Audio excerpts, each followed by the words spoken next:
Let's talk about Section 1.3, Quality of the Supervision. If you ever wondered what on earth you should write about your supervisor, this video is going to help you. Many of us have written some versions of short bios before, and this part is somewhat similar to it, but you will probably need to do more name dropping and value signaling in your application than in a regular profile bio that you write for your university.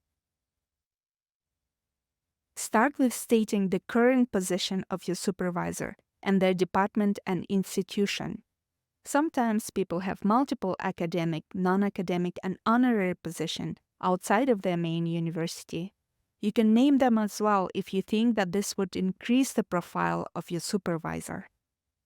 Then you will need to give a brief description of the expert areas of your supervisor, particularly those that relate to the project that you are proposing.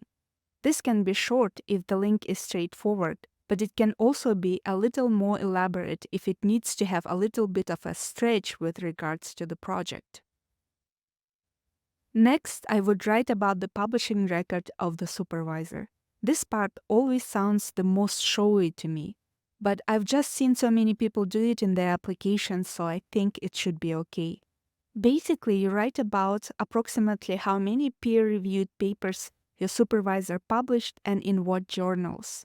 If supervisor has small experience in academic publishing, you need to highlight other aspects of their career.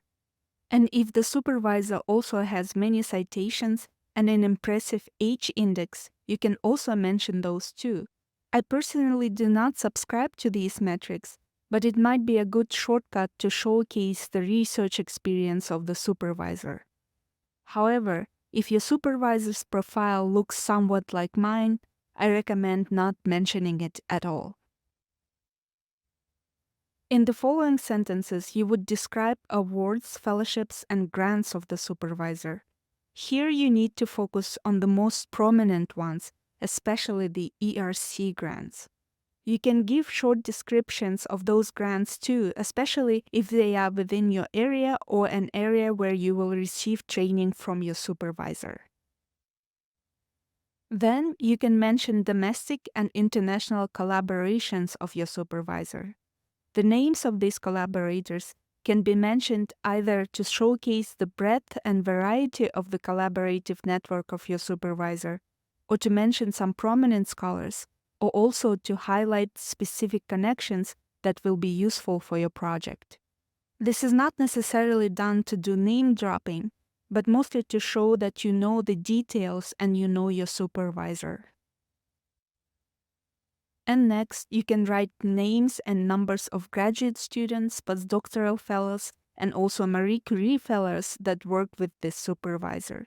It helps if any of them became at least somewhat known or famous, as it would indicate that the supervisor is supportive of their students and postdocs.